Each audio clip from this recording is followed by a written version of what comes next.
Hi, good morning. Welcome back to Mike Makes It. Bit of a frosty morning here at Mike Makes It. However, one thing I discovered when I was washing my truck a couple of days ago, and it's quite possible I'm the only person in the UK that didn't know this, but you've got a rain channel below the windscreen. That's the front windscreen, which obviously brings the rain out.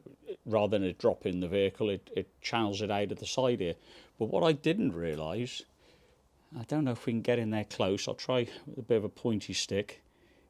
Here, just under the window block, that's where the water will come out. I'll push this tie wrap in there. Very, very small gap there for the water to escape. My point is, it easily gets blocked. Both of mine were blocked. I'm just trying to push, there you go. You see that's how it should come out. Now when I was washing the truck, I found both sides were blocked up, and it's kind of caused this to happen down the windowsill on the front bulkhead. The paint's peeled off. I think we've saved it in time. Now I know about it, I can treat the rust there.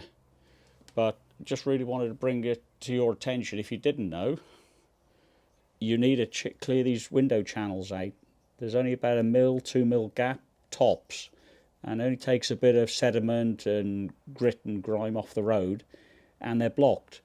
So the water will remain trapped in here, and even when it stopped raining, you're still going to have water collecting at both ends. Both sides were the same. So my advice, if you didn't know, go and have a look, because I reckon yours is going to be blocked too. Anyway, thanks for watching that video. I hope you found it useful.